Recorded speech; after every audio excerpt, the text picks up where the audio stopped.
Imagine standing in the pitch-black silence of a burial chamber untouched for thousands of years. The air is thick with dust, and the faint glow of your torch reveals the glint of gold from a sarcophagus, its surface etched with symbols meant to guide a pharaoh to the afterlife. Then, with a deep breath, you reach out to lift the lid, and suddenly, you're face to face with one of history's most astonishing creations, an Egyptian mummy perfectly preserved, its features frozen in time. This isn't just a body, it's a masterpiece of ancient science, a testament to a civilization that conquered death itself. For centuries, the secrets of Egyptian mummification have been shrouded in mystery, locked away in tombs and scrolls. But today, we're going to pull back the veil and uncover the incredible techniques that turned human remains into eternal monuments. The ancient Egyptians didn't just mummify their dead, they perfected an art so precise, so sophisticated, that even now, modern scientists struggle to replicate it. Think about that for a moment.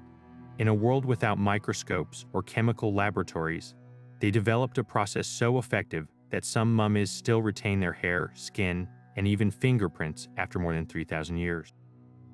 How did they do it? What sacred rituals and hidden knowledge made this possible?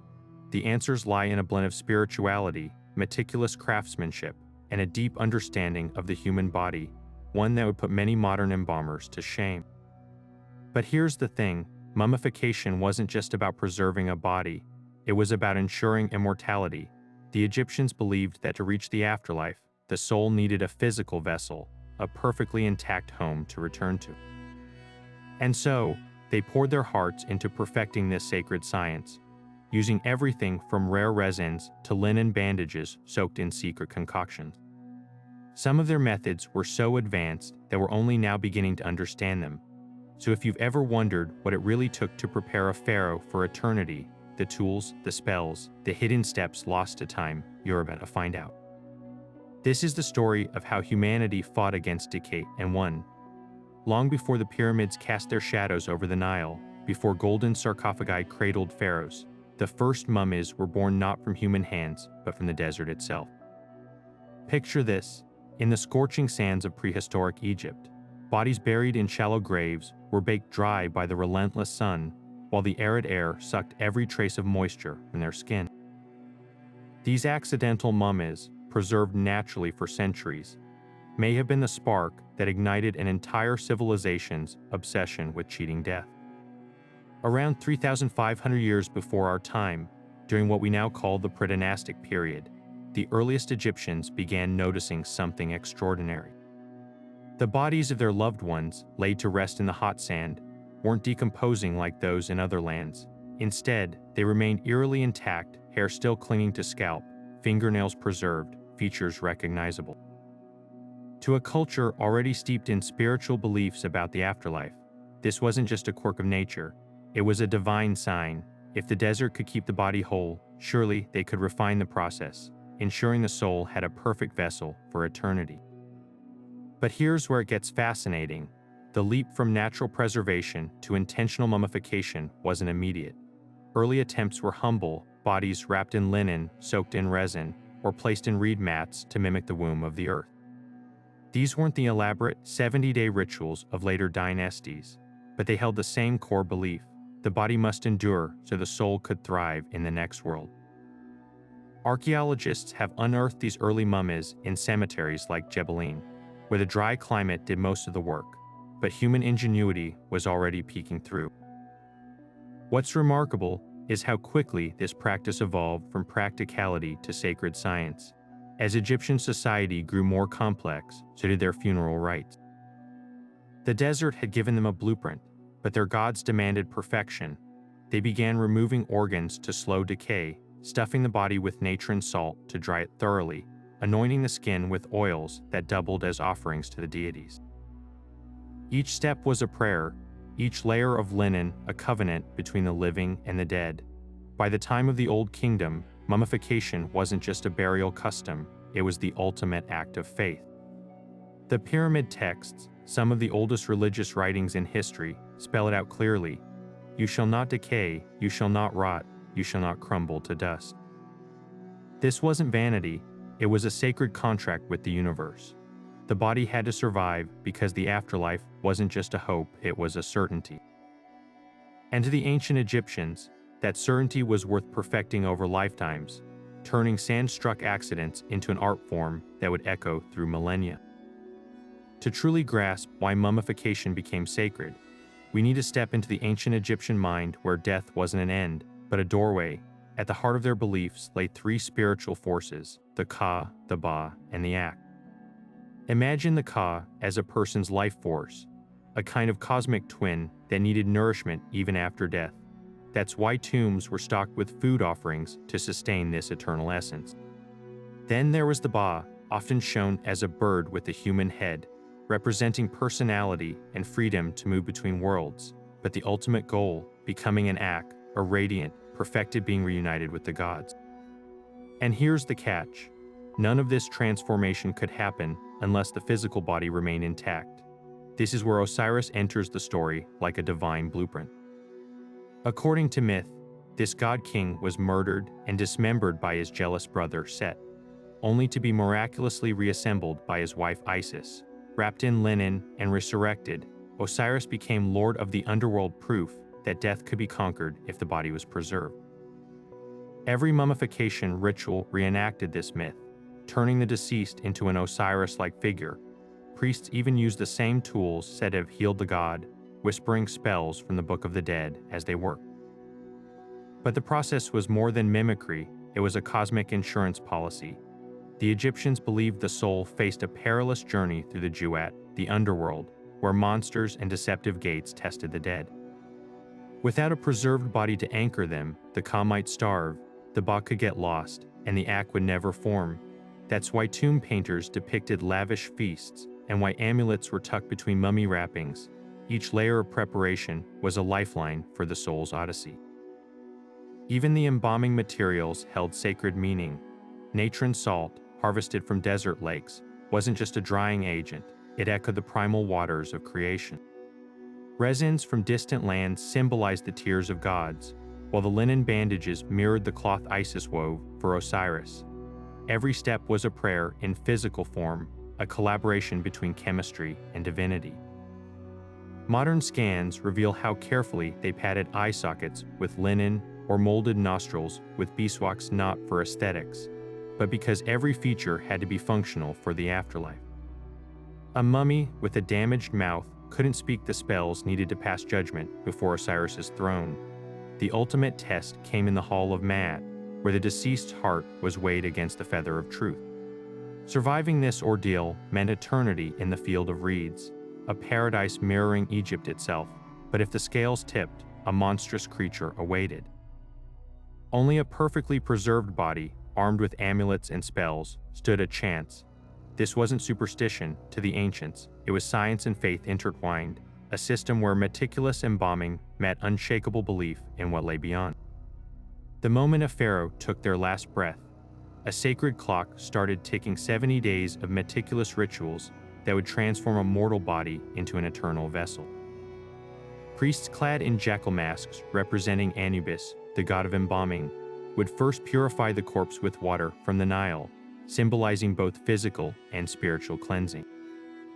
But this was no ordinary bath. The water had to flow northward, mimicking the river's life-giving flood, while incantations from the Book of the Dead echoed through the chamber. Next came the most delicate part, removing the organs. With surgical precision, a priest made a small incision on the left side of the abdomen, the only intentional wound allowed on the body. The lungs, liver, stomach, and intestines were carefully extracted, each to be dried, wrapped, and placed in canopic jars guarded by the four sons of Horus. But the heart stayed put. To the Egyptians, it wasn't just an organ, it was the seat of intelligence and emotion, the very thing that would be weighed against the feather of truth in the afterlife. The brain, however, was considered useless. Using a bronze hook inserted through the nose, embalmers liquefied and drained it, discarding the remains. Now came the secret weapon, natron salt.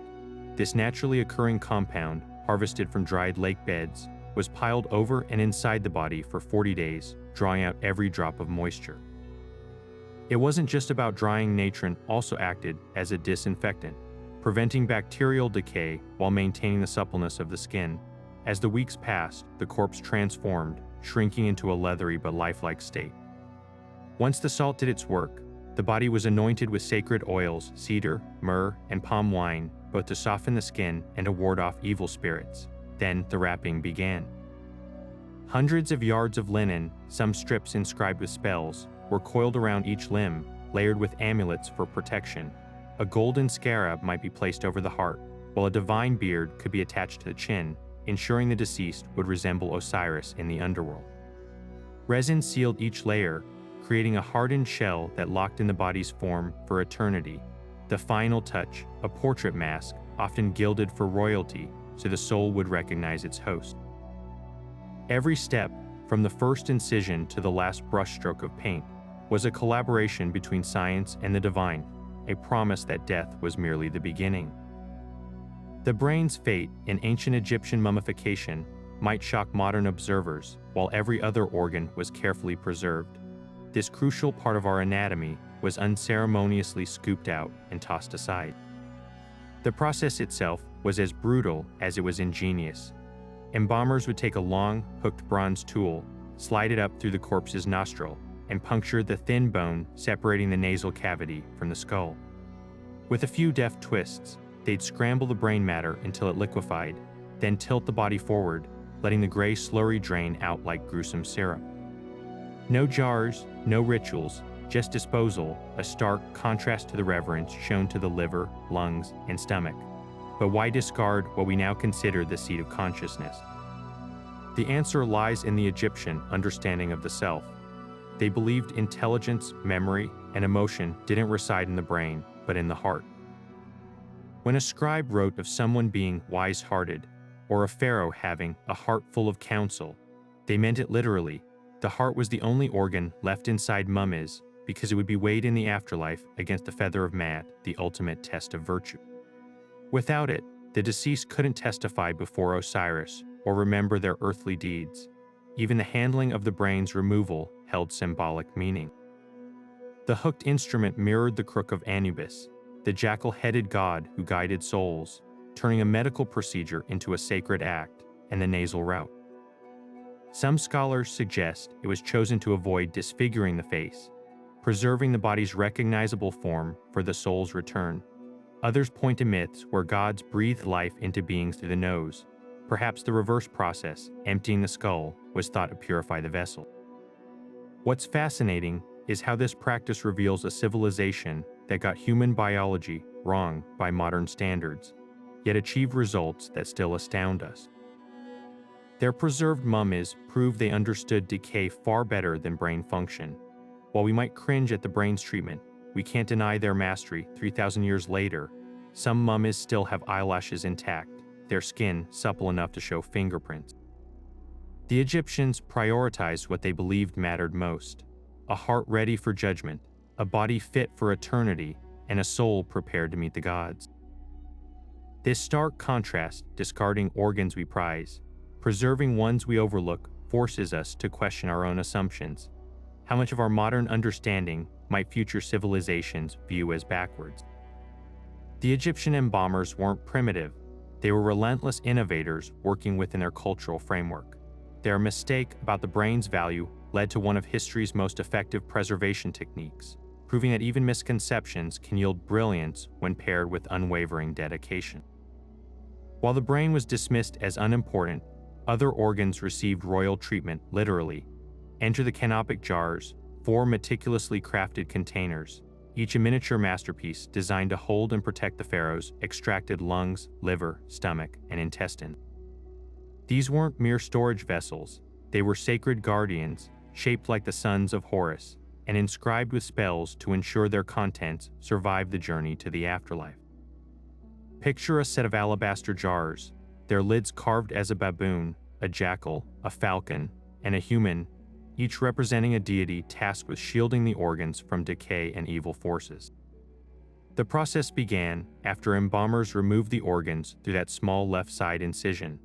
Unlike the brain, which was discarded, these viscera were washed in palm wine, an ancient antiseptic then packed in natron salt for weeks until completely dried. But here's where it gets fascinating. The Egyptians didn't just preserve them, they assigned each organ to a specific god. The lungs, essential for breathing in the afterlife, were placed under the care of Hapi, the baboon-headed son of Horus. The liver, associated with emotion and vitality, went to Imseti, the human-faced guardian. The stomach, linked to nourishment, belonged to Duamutef, the jackal, while the falcon-headed Kebisenuf protected the intestines. Why such elaborate care? Because the Egyptians believed these organs would be magically reunited with the body after resurrection. The jars acted as temporary homes, often stored in an ornate chest near the sarcophagus, positioned to the 4 cardinal directions for cosmic alignment. Over time, the jars evolved. Early versions were simple clay pots, but by the New Kingdom, they became works of art, carved from calcite or faience, their stoppers detailed enough to show the gods' individual expressions. Some even had miniature coffins for the organs, a nesting doll of protection. The symbolism ran deeper than mere preservation. Each son of Horus was paired with a goddess Isis, Nephthys, Neith, and Selket, creating a divine safety net. Together, they warded off chaos, ensuring no harm came to the organs before the deceased reached Osiris's hall. Modern CT scans reveal how effective this system was. Some jars still hold desiccated organ tissue intact after millennia. But the true genius lay in the ritual. As priests sealed each jar, they recited spells from the Book of the Dead, transforming the act into a metaphysical insurance policy. May Hapi live within me, one incantation went, binding the god's power to the lungs. This wasn't just embalming, it was alchemy, turning biology into theology. Even the materials mattered. Alabaster symbolized purity, gold echoed the flesh of gods, and the very shape of the jars mirrored the hieroglyph for protection. By the late period, some mummies had their organs returned to the body after drying, wrapped in linen packages shaped like the gods. Yet the jars remained, empty but spiritually charged, a reminder that in Egyptian funerary science, every object, every step, was a thread in the tapestry of immortality. When archaeologists unearth these jars today, they're not just finding ancient containers, they're uncovering a 3D map of the Egyptian soul, where even a pharaoh's liver had a divine chaperone. If you've ever left a slice of beef jerky in the sun, you've witnessed the basics of mummification remove moisture, and decay slows to a crawl. But the ancient Egyptians didn't just rely on sunlight, they harnessed the power of natron, a miraculous salt blend pulled straight from the earth. Found in dried lake beds near the Nile Delta, this unassuming white powder was their secret weapon against time, a mix of sodium carbonate, sodium bicarbonate, and traces of salt and soda. Natron acted like a cosmic sponge, sucking every drop of water from tissues while gently preserving their structure. The process was anything but rushed. After the brain and organs were removed, the body was buried under mounds of natron for 40 days, long enough for the salts to penetrate deep into the skin and muscles. This wasn't a passive waiting game. Priests monitored the drying like bakers tending bread, knowing that too little time left the body vulnerable to rot, while too much could make it brittle. The results were astonishing. Natron didn't just dehydrate, it transformed the body's chemistry, breaking down fats into a waxy substance called adipocere while leaving skin and sinew supple enough to flex. Modern experiments reveal the brilliance of this method. When researchers tried drying meat with plain table salt, it shriveled into a hardened, unidentifiable lump. But natron, it preserved delicate features, fingernails, eyelashes, even the creases of a pharaoh's palms, with museum-quality precision. The salt also acted as a disinfectant, killing bacteria that would otherwise feast on the corpse. And here's the kicker. The Egyptians likely discovered natron's properties by accident. The same deposits they used for mummification were also used in household cleaning, glassmaking, and even toothpaste. One natural resource became the linchpin of both daily life and eternal salvation. What's even more impressive is how they refined the technique. Archaeologists have found evidence that natron was sometimes mixed with aromatic resins like myrrh, creating a preservative powerhouse. The salt dried the tissues, while the resins sealed them against moisture and insects. Some mummies from the New Kingdom still emit faint traces of these ancient perfumes, a testament to a science that blurred the line between pharmacy and theology. But perhaps the most haunting proof of natron's power lies in the failures. When the drying process was rushed, as with some lesser nobles or commoners' bodies show signs of decay, their skin blackened and split. The Egyptians knew nature couldn't be cheated, only negotiated with. Every grain of natron was a bargaining chip in their battle against entropy, a whisper to the universe that some things, like memory, like legacy, were worth preserving against all odds. After weeks submerged in natron salt, the body emerged transformed, leathery yet lifelike, ready for its final metamorphosis. This is when the embalmers became artists, anointing every inch with oils so precious they were worth more than gold. Imagine the scent of frankincense thickening the air, myrrh's earthy sweetness clinging to skin, and cinnamon's warmth blending with the nutty richness of cedar. These weren't just perfumes, they were liquid prayers. Modern gas chromatography has detected traces of these substances in mummy bandages, revealing a recipe that mixed chemistry with cosmology. Frankincense, harvested from the gnarled trees of distant Punt, wasn't chosen at random. Its antimicrobial properties warded off bacteria, while its resin sealed the skin like nature's plastic wrap. Myrrh, often called the tears of the gods, did more than scent the body. It was a potent anti-inflammatory, slowing decay even as it symbolized suffering and rebirth. Together, these resins formed a barrier against time, each application accompanied by spells invoking protection from Isis and Nephthys, but the oils went deeper than preservation. When priests massaged the skin with juniper or castor oil, they weren't just softening desiccated tissue, they were reenacting the myth of Horus anointing his father Osiris's restored limbs. Palm wine, poured over the body in libation, sterilized while it sanctified, its sugars creating an inhospitable environment for microbes. Even the tools mattered: obsidian blades for purity, linen pads dipped in beeswax to sculpt sunken eyelids back into lifelike curve. The most revealing discovery: some mummies contained traces of pistachio resin, a rare adhesive that bound bandages while emitting a vanilla-like fragrance, a sensory cue to guide the soul home.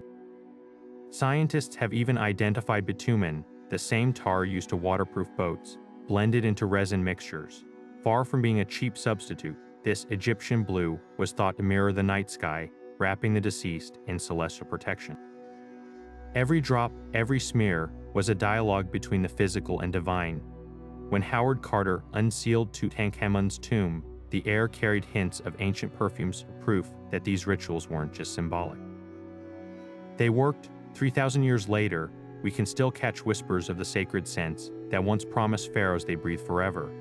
With the body cleaned, dried, and anointed, the next phase transformed the deceased into something more than human, a sacred object wrapped in layers of fabric and magic. The wrapping process alone could take 2 weeks, involving hundreds of yards of the finest linen, each strip meticulously torn rather than cut, as straight edges were believed to invite evil spirits. Priests worked like sculptors, patting sunken cheeks with linen rolls, shaping fingers and toes into lifelike poses, and even reinforcing the spine with rods to ensure the body could sit upright in the afterlife. But this wasn't just physical preservation, it was a spiritual armor. Between every layer, amulets were tucked like hidden talismans.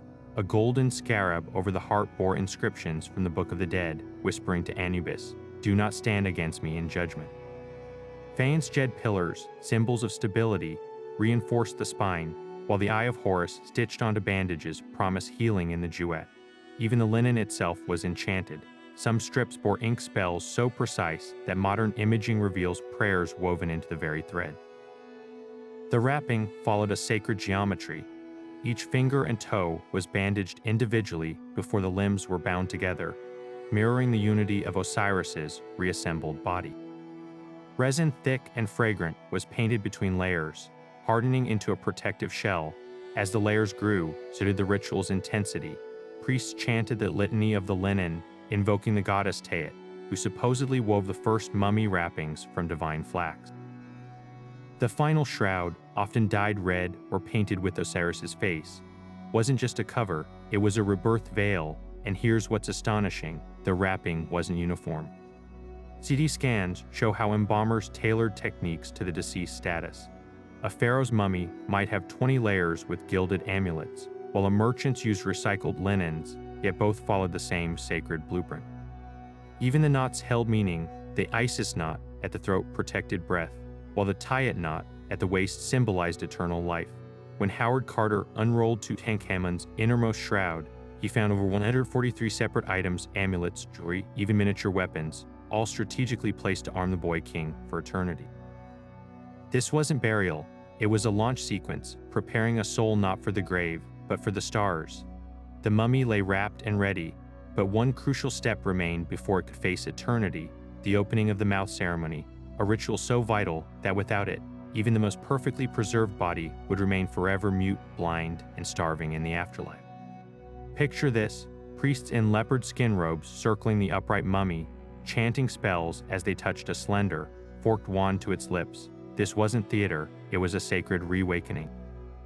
The tool, called a pesesh kef, mimicked the instrument used by Horus to pry open the mouth of his father Osiris in myth, symbolically restoring the senses stolen by death. But the ritual went far deeper than a symbolic gesture. Each touch of the wand to the mummy's face, eyes, ears, nostrils was accompanied by precise incantations from the Book of the Dead. "I open your mouth for speech," a priest would declare, "your nostrils for breath, your eyes to behold Ra's light." Even the tools held cosmic significance. A copper blade might represent the claw of Anubis, while a feather brushed over the face echoed Ma'at's divine order. For the Egyptians, this wasn't just about functionality, it was about aligning the body with celestial forces. The climax came with the offering of the ox, where a priest pressed a slice of freshly slaughtered meat to the mummy's lips. This wasn't mere sustenance, it was a transfer of vitality, a spark to jumpstart the senses. Modern scans reveal some mummies still have traces of meat residue near their mouths, proving the ritual's physical reality.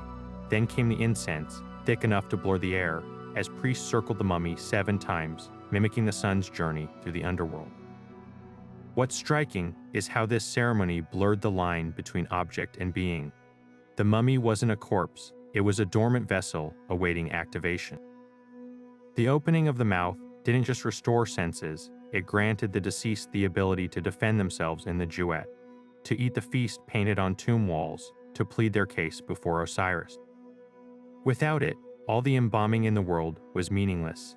Archaeologists have found dummy wands buried with commoners, suggesting even those who couldn't afford full rites sought this crucial step. The message was clear: immortality wasn't just about preserving flesh, but about ensuring the soul could truly live again. When the last incantation faded, the mummy ceased to be a project of mortals. It became a bridge between worlds, ready to cross from darkness into everlasting dawn. Beneath every layer of linen and stroke of paint on an Egyptian mummy's mask lay a hidden language, one where God spoke through symbols, and every color held cosmic power. Take the golden face of Tutankhamun's death mask. Its lapis lazuli brows weren't just decoration, they mirrored the star-strewn sky the pharaoh would navigate in the afterlife. The stripes of his Neem's headcloth, each band represented a ray of sunlight, fusing him with Ra's eternal journey. This wasn't artistry for beauty's sake, it was a visual spellbook where every element conspired to cheat death. The Eye of Horus, often inlaid on coffins or painted across bandages, exemplifies this sacred code. At first glance, it resembles a stylized human eye with falcon markings, but it's actually a mathematical cipher. Ancient texts reveal the eye's 6 parts corresponded to fractions, the pupil as 1/4, the eyebrow as 1/8, which together form the perfect sum of 64/64. Why? Because in myth, Horus lost his eye battling chaos, and Thoth restored it through divine arithmetic. Placed on a mummy, the symbol didn't just ward off evil, it promised wholeness, ensuring no part of the deceased would stay broken in the afterlife.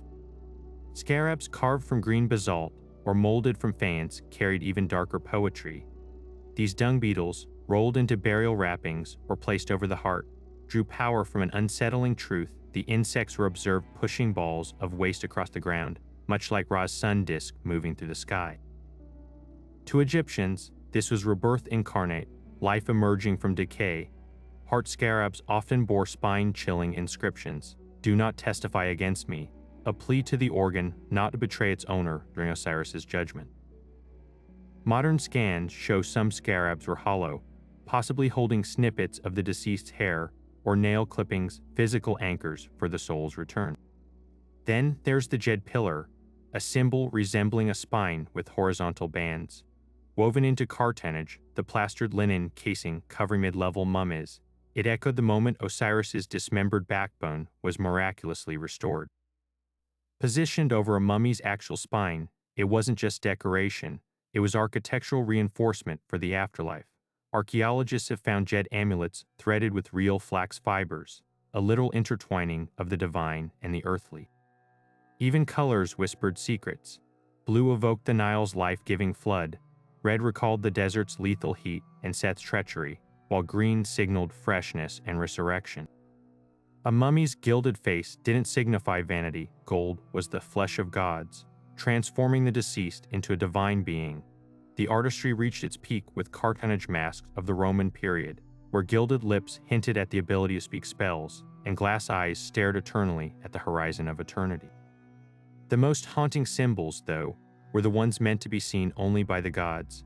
Beneath a mummy's feet, painters often depicted monstrous figures like Amet part lion, hippo, and crocodile, the devourer of unworthy hearts.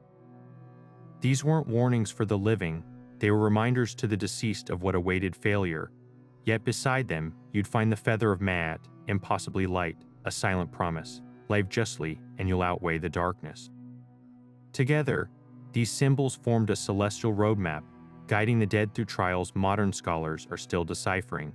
Behind every perfectly wrapped mummy stood a figure shrouded in mystery, the embalmer, a priest of Anubis who walked the razor's edge between reverence and revulsion. These weren't mere technicians, they were the keepers of sacred knowledge, performing work so potent that they lived in isolation during the 70-day mummification process, avoiding contact with temples and festivals lest their impurity taint the living. Imagine their workspace, the beautiful house, a temporary structure near the Nile's edge, where the air hung heavy with the scent of natron and myrrh, and the walls echoed with whispers from the Book of the Dead. Clad in leopard skin robes symbolizing their connection to the divine, these priests followed rituals as precise as they were gruesome.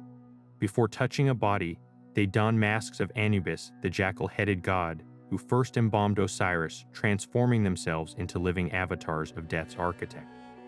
Their tools were consecrated in ceremonies, bronze knives for incisions, obsidian blades for sacred cuts, and wooden stakes to reposition limbs in poses fit for the afterlife.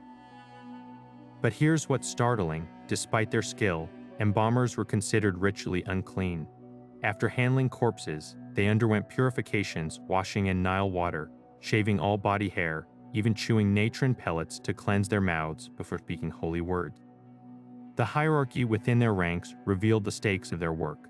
The hairy seshta, or overseer of mysteries, directed the entire process, reciting spells to protect both the deceased and the living. The wedu, or bandagers, handled the sacred linens, ensuring not a single amulet was misplaced.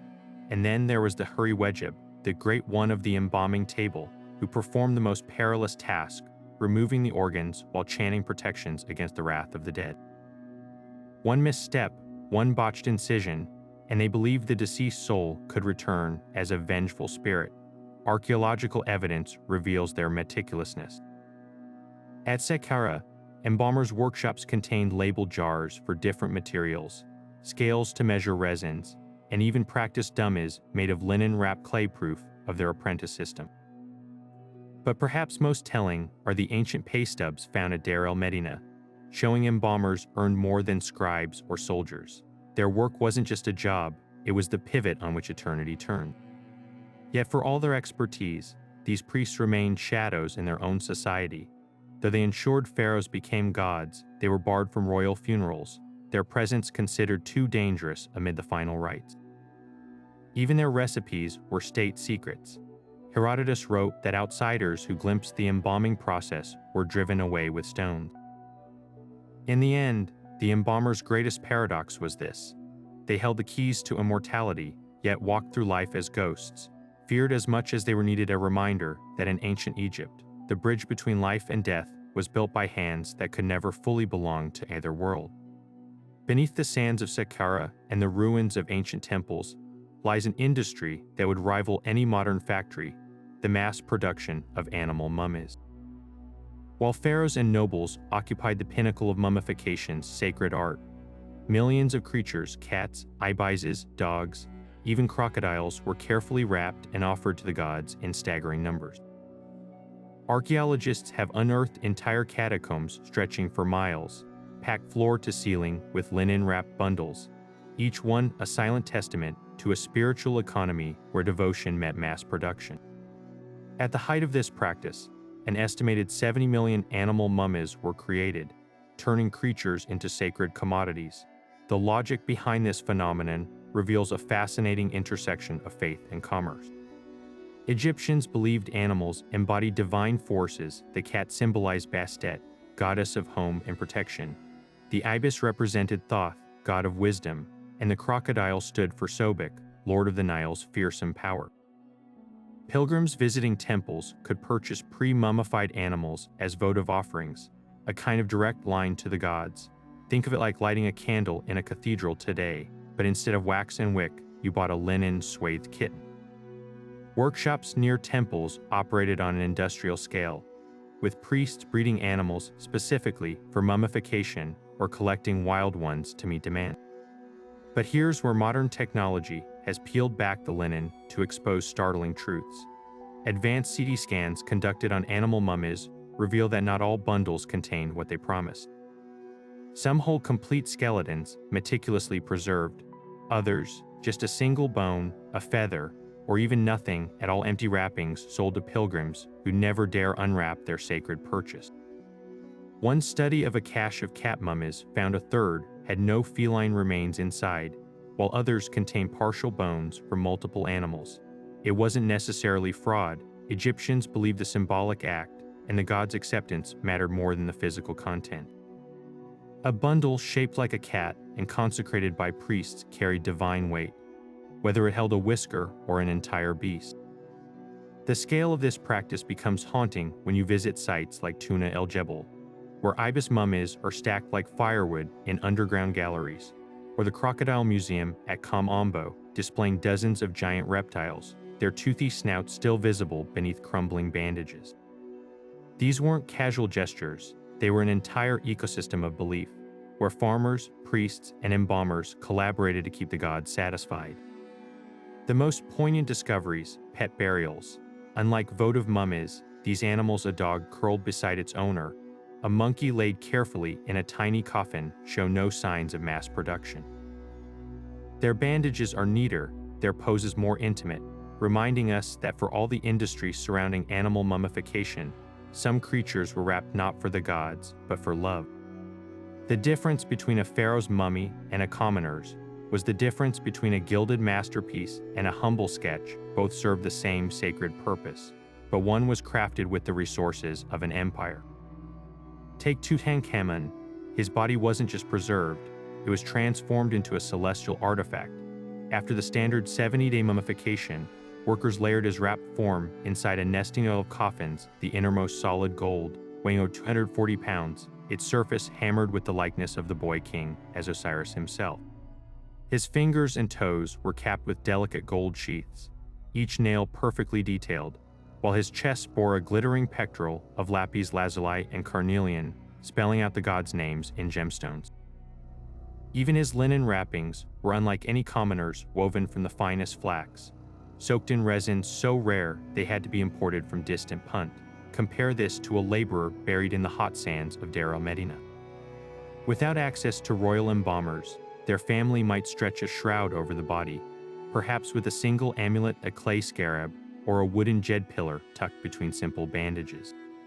No canopic jars guarded their organs. Instead, they were dried with cheap natron and returned to the body cavity.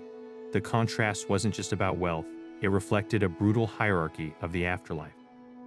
Pharaohs became gods, but commoners hoped merely to survive the Jewette's trials. Yet royal extravagance came at a price. Tombs like Tutankhamun's were virtual advertisements for thieves, their gold-laden corridors begging to be plundered. Within centuries of a pharaoh's burial, gangs of tomb robbers. Sometimes even the very workers who built the crypts would tunnel through stone walls, shatter seals, and rip apart mummies to pry loose jewel. The Ramesseum papyrus records trials of thieves caught with royal sandals still clinging to severed feet, their bandages charred from melting down stolen gold. Ironically, the most modest royal mummies often fared best.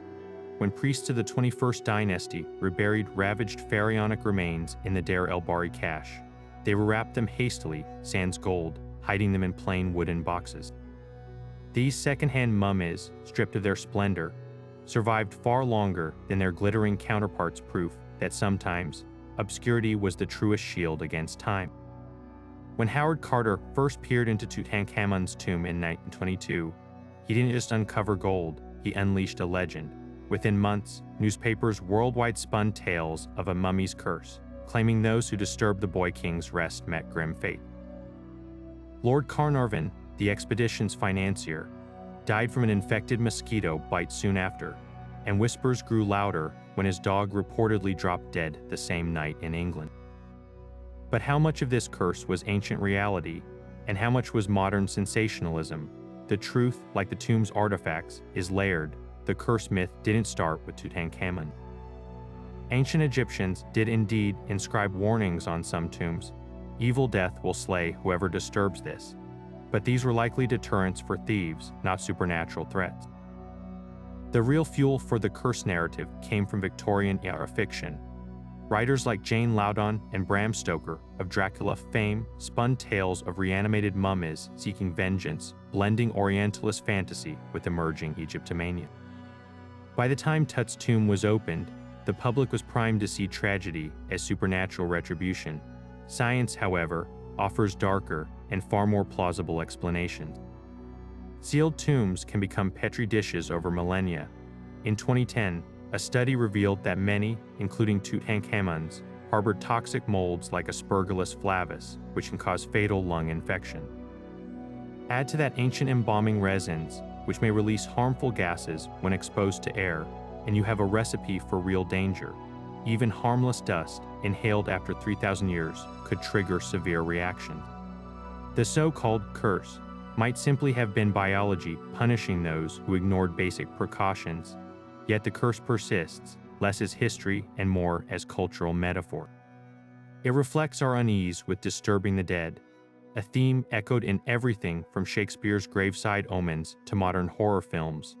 Ironically, the most compelling evidence against the curse is Carter himself, the man who literally broke the seal. He lived another 16 years, dying of natural causes at 64, surrounded by artifacts he pulled from the tomb. If curses were real, wouldn't their prime target have been first to fall? Perhaps the true lesson of the mummy's curse isn't about ancient wrath, but modern hubris. The tombs were never meant to be opened. Their spells were designed to protect, not to harm.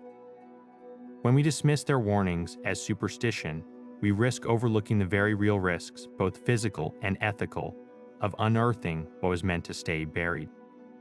The curses that matter aren't written in hieroglyphs, but in the way we choose to engage with the past.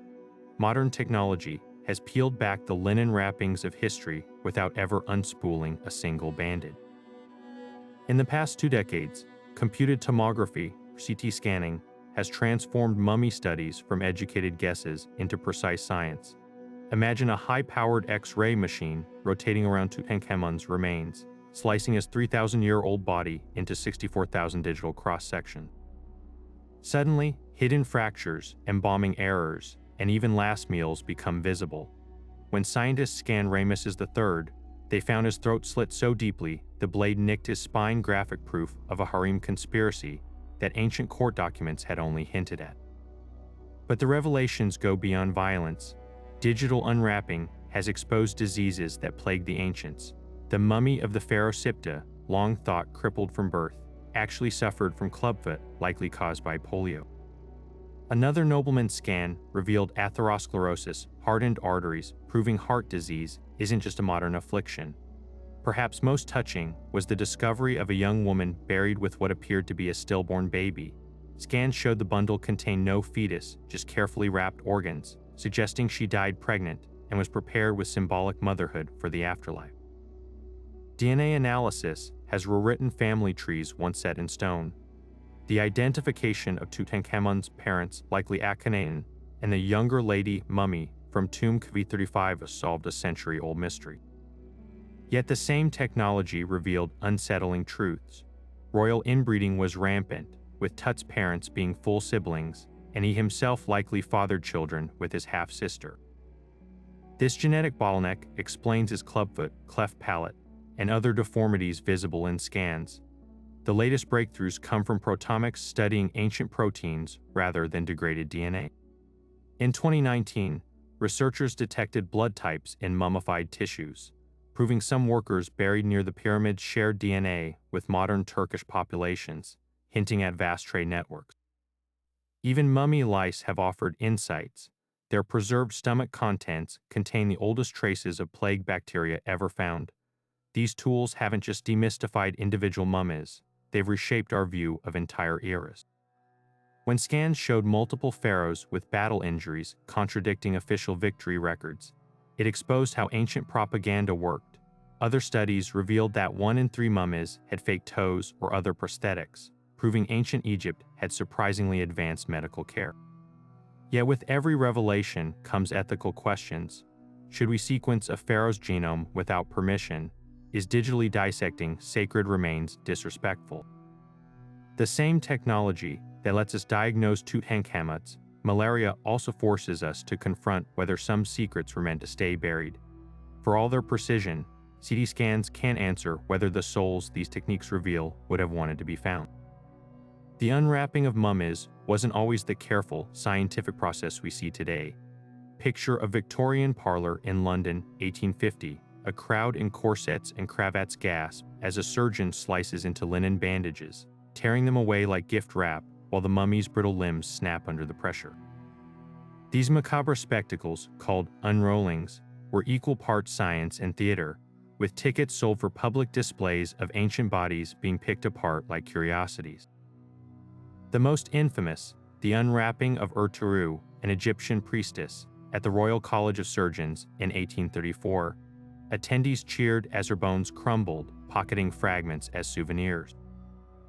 This wasn't archaeology, it was exploitation disguised as enlightenment. Fast forward to today, and the ethics of mummy research have undergone a revolution.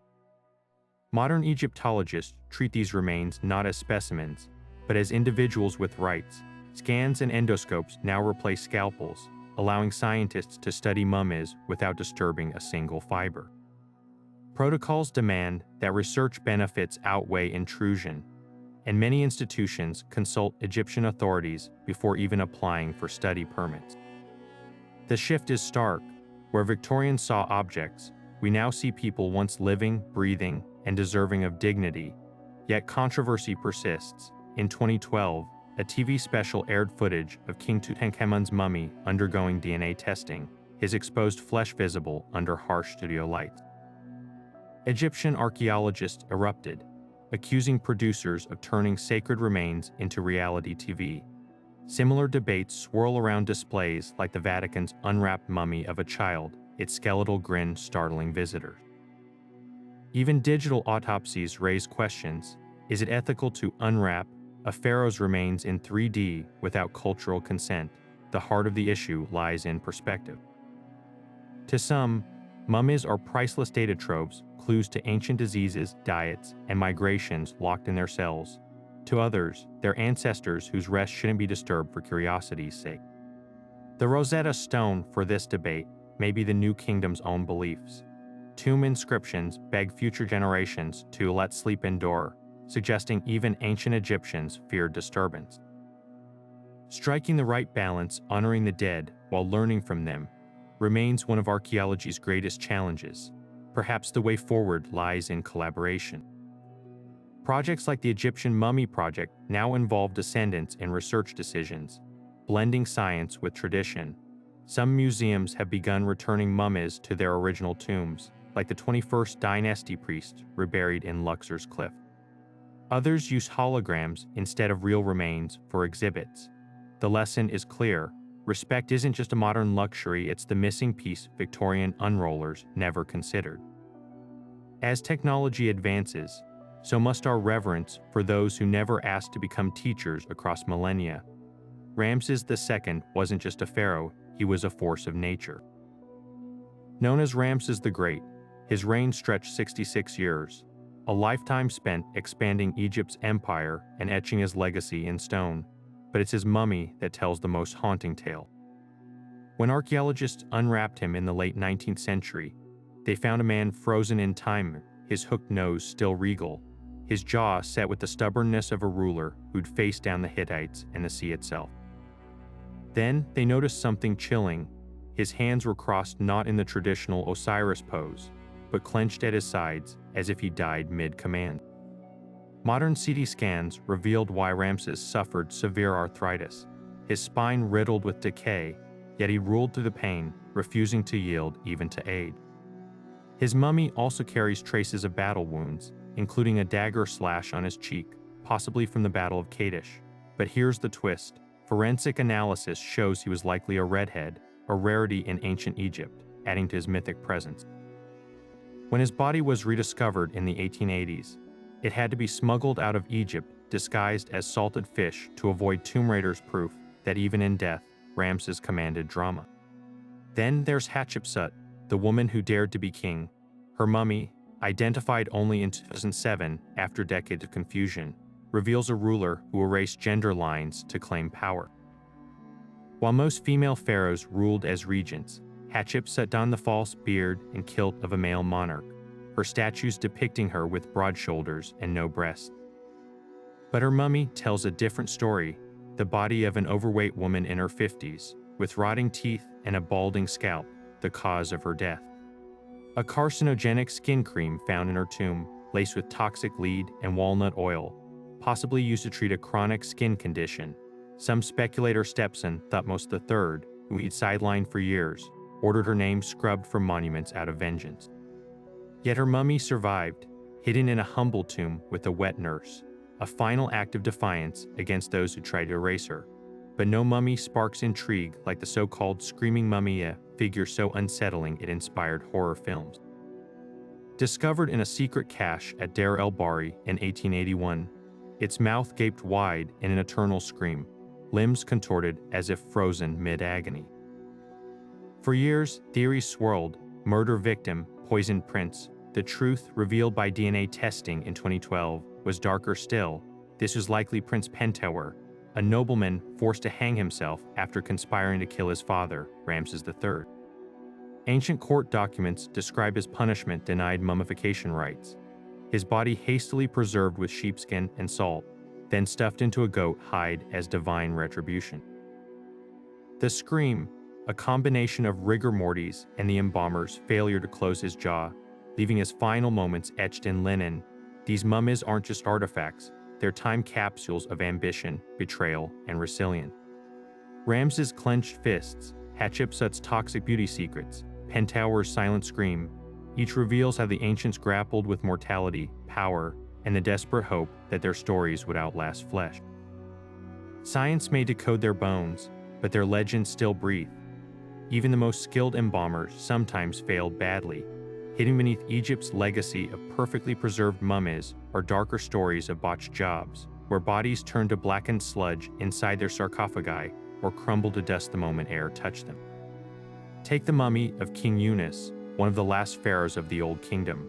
When archaeologists opened his tomb, they found his remains reduced to a skeleton with brittle, shrunken skin, not the golden god king they expected, but a testament to what happened when natron wasn't applied long enough.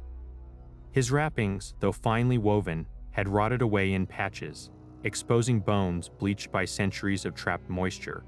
Then there were the mass burials during plagues, when embalmers couldn't keep up with the dead.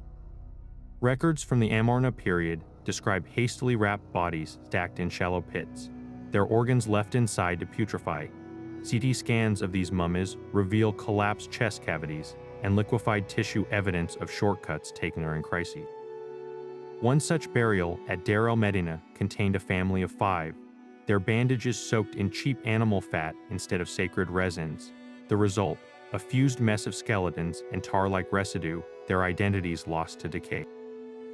Environmental factors played a brutal role too. the tomb of Queen Hetepheres, mother of Khufu, was discovered in Giza with her alabaster sarcophagus empty. All that remained was a pile of brown powder at the bottom, her body, dissolved by groundwater seeping through the limestone. Even worse were the wet mummies of the Delta region, where high humidity turned royal remains into bloated, unrecognizable masses. A nobleman named Euphenemon was found in Tanis with his face melted into his chest, his ornate collar now embedded in his collarbone. But perhaps the most haunting failures were the accidental preservations that went too far. In the early dynasties, some bodies were so saturated with resin that they hardened into brittle statues. When excavators tried to move them, limbs snapped off like porcelain. A lesser-known pharaoh from the 13th dynasty, Abu-Hor, was discovered with his jaw detached not from violence, but because overzealous embalmers had poured boiling resin down his throat, fusing his teeth but desiccating the bone. These mistakes weren't just bad luck, they were warnings. The Egyptians learned from each catastrophe, adjusting resin mixtures, deepening burial shafts, and sealing tombs with thicker plaster. Yet their failures humanized them, revealing a culture not of infallible priests, but of artisans racing against time, decay, and the relentless demands of eternity. Behind every sacred ritual of mummification stood an intricate economy, one where eternal life came with a price tag. The cost of preserving a body in ancient Egypt could range from a farmer's yearly wages for basic treatments to the equivalent of a royal fortune for pharaoh. Records from Deir el-Medina reveal that a middle-class burial, complete with linen, natron, and a simple wooden coffin, cost about 20 deben of silver, roughly what a skilled worker earned in 5 months. But for elites, the bill soared into the thousands, with rare resins imported from Syria, gold leaf for sarcophagi, and elaborate tomb paintings adding up to what today would be millions. There were even hidden fees. Priests charged extra to recite certain spells or place specific amulets between bandages, turning devotion into a tiered service. Workshops near major temples operated like modern funeral homes, with teams specializing in different steps of the process. The House of Purification, as embalming centers were called, had distinct areas for organ removal, drying with natron, and wrapping. Master embalmers oversaw the work, while apprentices handled menial tasks like shredding linen or stirring resin pots. Efficiency was key during peak seasons, when Nile floods prevented farming and families had more time and money for burials. These workshops could process dozens of bodies simultaneously. Archaeologists at Saqqara uncovered a facility with separate drying tables for nobles and commoners, proving that even in death, social hierarchy dictated the quality of care. For those who couldn't afford the full 70-day treatment, budget options existed. The poorest might receive a sand burial, where the body was wrapped in reused linen and interred directly in the desert, relying on natural desiccation rather than costly natron. Others opted for group embalming, where multiple bodies shared the same batch of salt and resin. Some middle-class families chose partial mummification, perhaps just the head and hands, to save costs while still ensuring the soul could recognize its vessel. Receipts found at Thebes even show payment plans, with families trading grain or labor over years to cover a loved one's preservation, the most revealing evidence of this industry. Fake amulets, X-rays of mid-tier mummies show that what appeared to be precious stones in their wrappings were often painted clay or faience substitutes. Likewise, canopic jars for the less wealthy might be empty or contain only symbolic scraps rather than actual organs, but even these shortcuts held spiritual weight. The intent mattered as much as the materials. At the heart of it all was a paradox.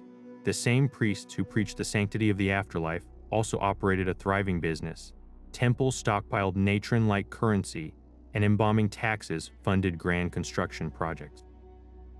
Yet this commercialization didn't diminish the ritual's power. It simply reflected a society where death, like life, was woven into the fabric of trade. Whether you were a pharaoh encased in gold or a baker wrapped in yesterday's linen, the promise of eternity came down to what you could pay and how cleverly the embalmers could stretch your budget.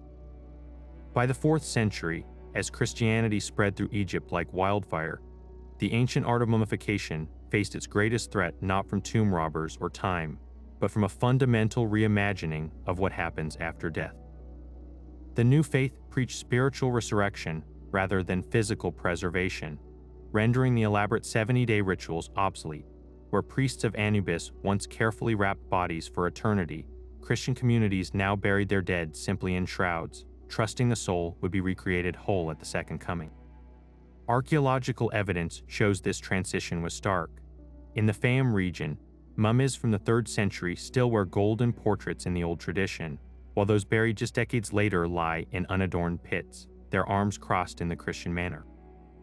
Islam's arrival in the 7th century accelerated this decline. The Quran's teachings on the body's natural return to dust clashed with the pharaonic obsession with physical permanence. Yet traces of the old ways lingered in unexpected places. In the Dacca oasis, as late as the 8th century, Muslim burials sometimes featured resin-soaked linen wrappings, a quiet nod to ancestral practices. More striking are the crocodile mummies found at Islamic-era settlements near Fayum, proving some local traditions outlasted religious change when tied to regional identity. The last gasp of true Egyptian mummification came from an unlikely source, the Coptic Christians. Between the 5th and 7th centuries, some wealthier Copts, though rejecting pagan beliefs, still had their dead partially preserved with natron and wrapped in linen crosses.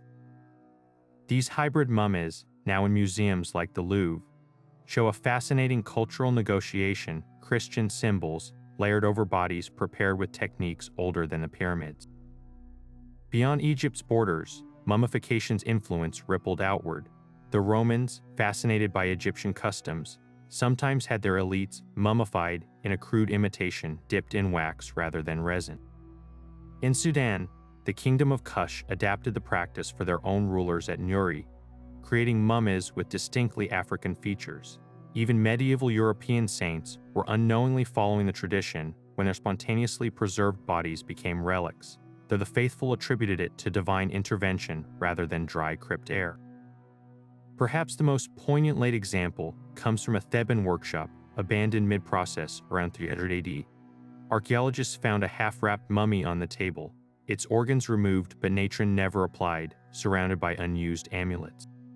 The priests had walked away mid-ritual, leaving eternity unfinished, a silent testament to how thoroughly an entire civilization can redefine what it means to conquer death.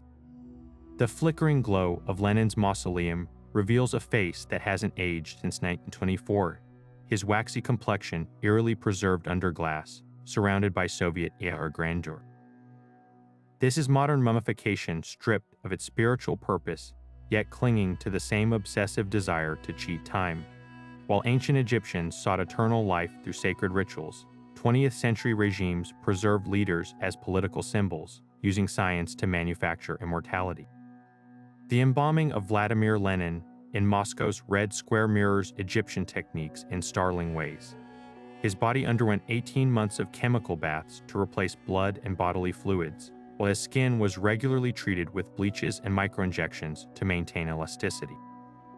Yet where pharaohs were wrapped in linen and resin to navigate the afterlife, Lenin was vacuum sealed in a climate-controlled chamber to serve as a communist icon. Across the Atlantic, an even stranger figure sits in perpetual attendance at University College London, the philosopher Jeremy Bentham, his mummified head resting beside a wax replica of his body dressed in his own clothes. Unlike Lenin's state-sponsored preservation, Bentham arranged his own mummification in 1832 as a final philosophical statement on utility and mortality. His instructions were bizarrely precise. His skeleton was to be padded with straw, seated in his favorite chair, and wheeled out for faculty meetings as an auto-icon.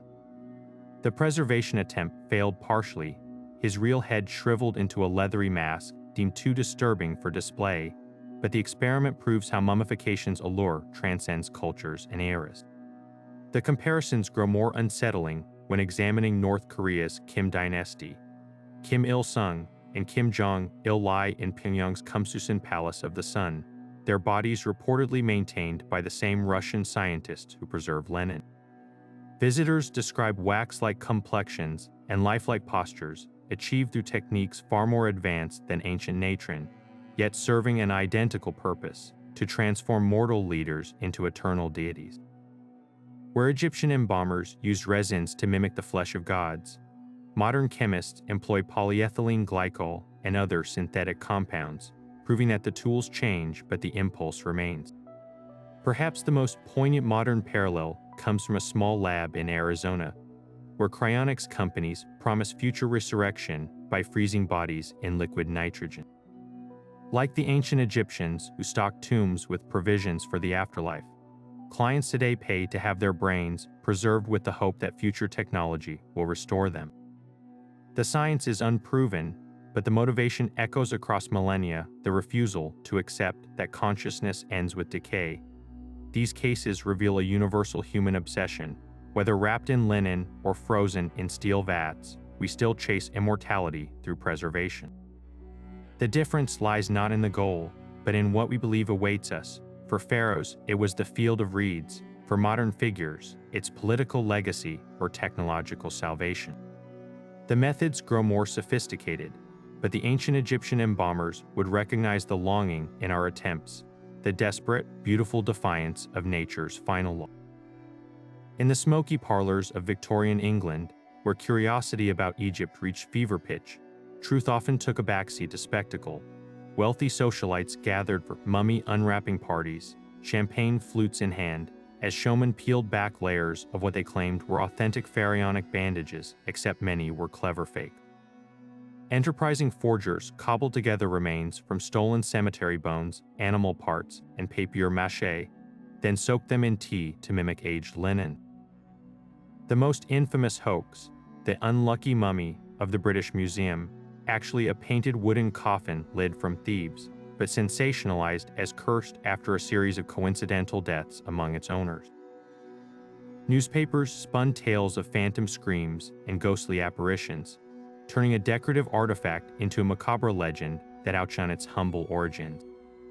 Across the Atlantic, a darker trade flourished: mummy medicine. From the 16th to 19th centuries, European apothecaries sold jars of mumia, a powdered concoction of ground mummy parts mixed with bitumen, touted as a cure for everything from headaches to tuberculosis. The demand was so high that Egyptian tombs were pillaged not for gold, but for bone and flesh to grind into dubious remedies. Wealthy patients ingested prescriptions like King's Drops, a tincture containing dissolved human skull, while artists bought mummy brown pigment for their canvases, unknowingly painting masterpieces with the dead. The cruel irony: many so-called mummy medicines contain no actual mummified tissue. Unscrupulous merchants padded supplies with the remains of executed criminals or famine victims, passing them off as ancient relics. The most elaborate deception came from 19th century America, where con artist Thomas Dent advertised a traveling exhibit of Cleopatra's mummy.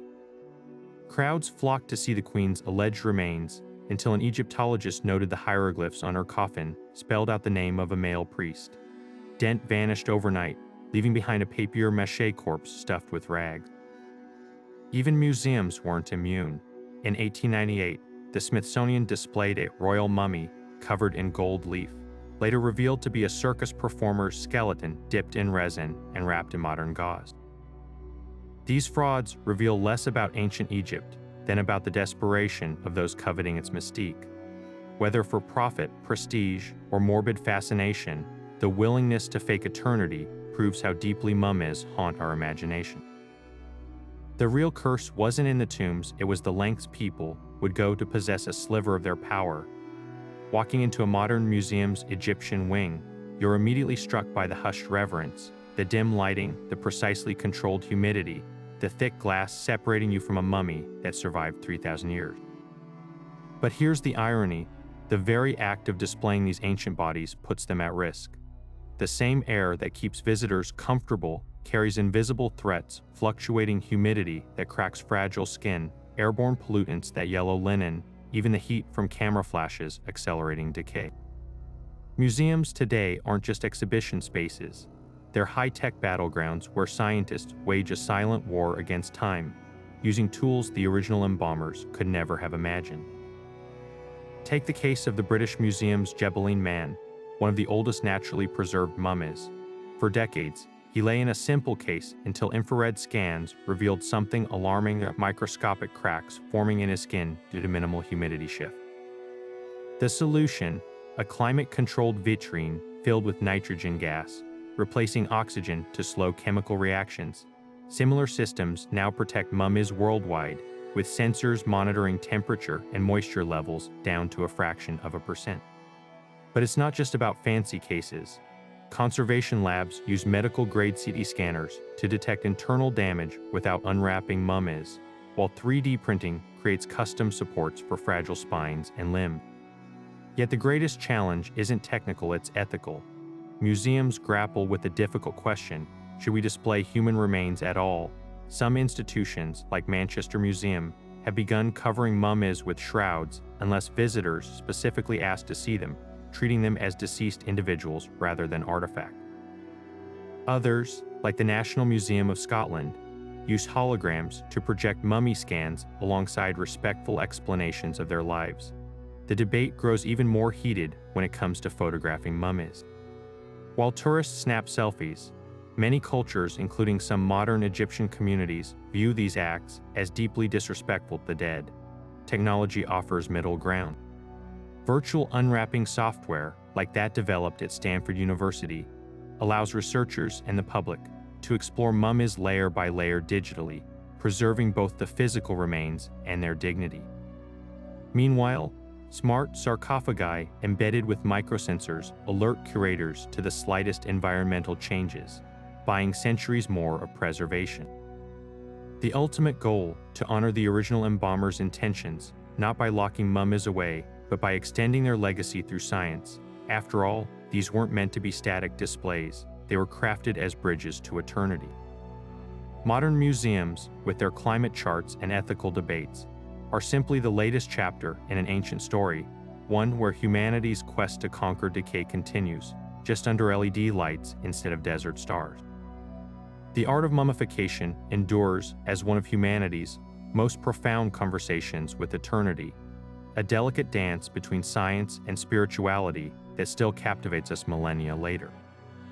What began as a chance discovery in the desert sands evolved into a sacred science, where chemistry met cosmology, and mortal bodies were transformed into vessels for the divine. The Egyptians didn't just preserve flesh, they encoded their deepest beliefs about life, death, and what lies beyond into every layer of linen, every amulet, every whispered spell. Today, we marvel not just at their technical mastery, how they turned human remains into time capsules with nothing but salt and resin, but at the unwavering conviction that drove them to perfect this craft across centuries. Their legacy lingers in modern medicine's preservation techniques, in our collective fascination with the afterlife, even in the ethical debates about how we treat the ancient dead.